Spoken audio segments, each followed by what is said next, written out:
going to show off my progress as I'm going. What I did earlier this morning. Oh, it's hot out here. Ooh. I notched this out, and this piece of wood will go in here. And these posts will be used to support my vinyl awning. So I'll have a canopy for $300. A nice canopy. And this is a very large deck. This deck is, well, large to me.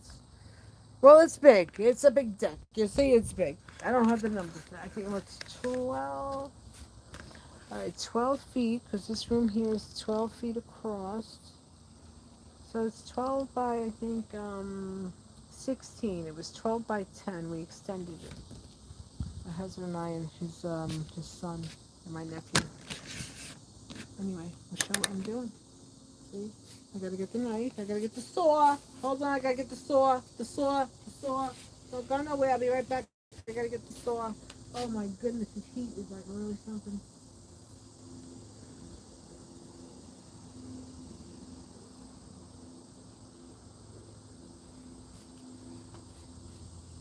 Okay.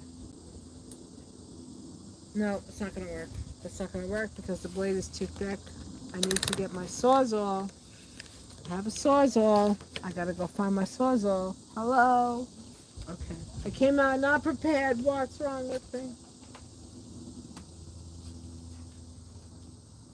So that's the plan, to take those pieces of wood right there for her,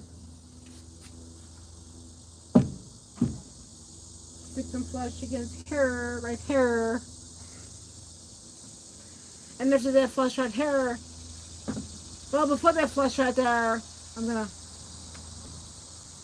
make holes with the bit.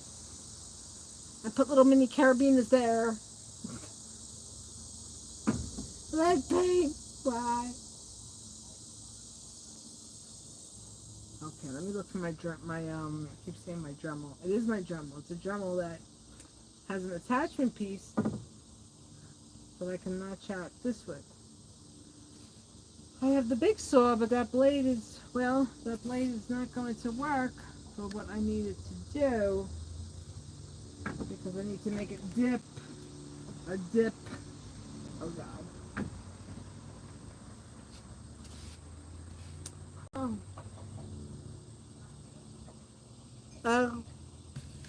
Anybody need a job? Anybody want to get paid for the day?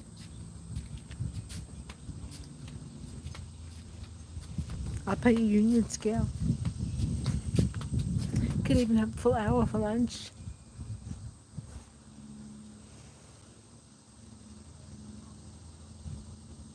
Just don't drink alcohol when you're out to lunch. You could drink alcohol after you leave the job, okay? Yeah, I had some people do that here, and I was like, no, so sorry. There's no alcohol consumption, not on my job. Speaking of alcohol consumption on jobs, I'm gonna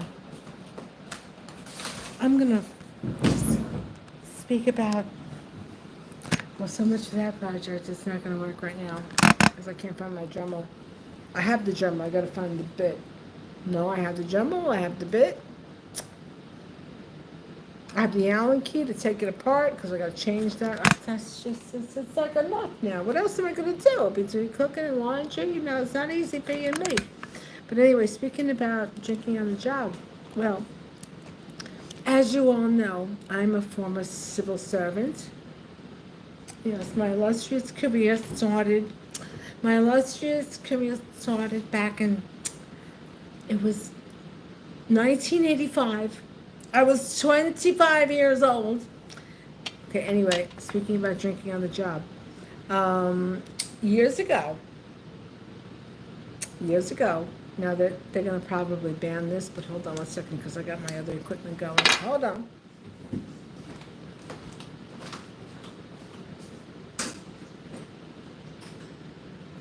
Oh boy, hold on, Gina. Hold on. Hold on, Gina. Let's talk about years ago. Let's talk about those years ago because they blocked stuff. So, years ago, years ago, they used to allow alcoholic beverages in the vending machines. They did. They did. They did. That's right. That's right. Yep. In the different departments that required members of service to stay overnight, well, what they would do, they would allow beer in the vending machines because it was allowed. Why was it allowed? Because it was allowed. Yep, that's the truth. Yep. Beer in the vending machines. So, I guess who paid for all that beer? Guess who paid for all that beer? The taxpayers paid for that beer. Yeah. That was part of the whole,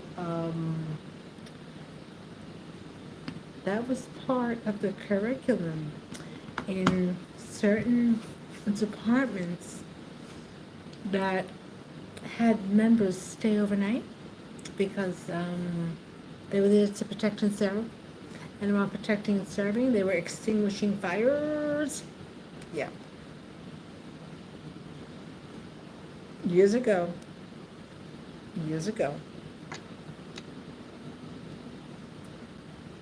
the FTNY used to allow beer cans, yeah. So they would allow beer cans, and they would allow beer, and there was a whole lot of stuff that they allowed. And they allowed all this stuff because, well, there was nobody there to watch what was going on, and with nobody there to watch, you got a lot of corruption. So this is how these operations were operating. They've been operating like that for a long time, doing stuff that they shouldn't be doing. So now things are no longer as blatantly exposed as they formerly were. But yeah, there was a lot of stuff. And how do I know this? Well, I was married to a fireman. A couple of strays that I dated were firemen. It happened, what can I say? I like a certain body type. So anyway, yeah, yes. Lots and lots of events that occurred. That I actually saw with these two eyes, even though they're old now. And heard with these two ears, where I was like, yeah, lots of corruption. So when these politicians talk about waste and corruption, I have stacks and stacks of information because from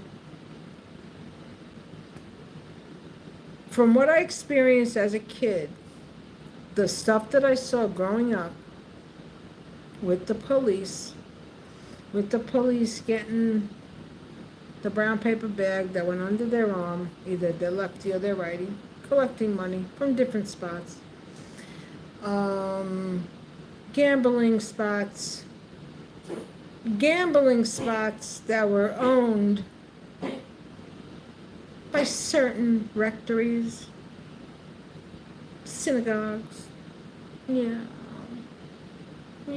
lots of corruption. And I know about all this because I have a family that has been, well, let's just say colorful. I have a colorful family of, not even family, just people that I met and came across growing up, that you see stuff and you're like, so then later on you're like, what was that all about? And then you ponder on it, you think, oh, that's what it was. So yeah, when you talk about corruption and you talk about waste and you speak about the migrants coming in and taking jobs as what is oh the to take a job from an African American, the African American job. Please define the African American job. Is there a Caucasian job? Is there an Asian job? Is there a handicapped job? I mean, what's the African American job? Is that the same thing that you could do when you can magically change your ethnicity or your race? Yeah, there's a whole lot of stuff that is spoken about and a whole lot of messaging that is dispersed to the universe. That's a lot of baloney. So now because of people like me, my voice, others who are totally against what's been happening forever and ever and ever, and has been allowed to happen under our watch, we're not going to have it. So here's how this is going to work out. Here's how this is going to work out. For everybody who watches me, for the Islamic members who watch me, for everybody who watches me, the politicians, the popo, the other, the stalker who watches me, who has his little crew that follow me. Oh yeah, yesterday I was out and about, and who's around me? Another, or off-duty copper. It's just a coinky thing, right? Just wherever I go, there's always a cop, whether it's a female cop or a male cop or somebody in the military. Yeah, I know who's around me. But anyway, yeah,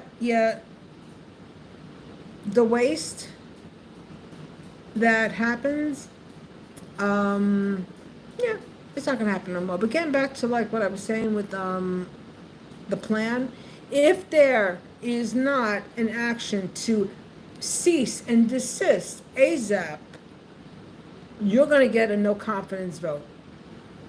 That's what we're going to do. We're going to write no confidence Kamala.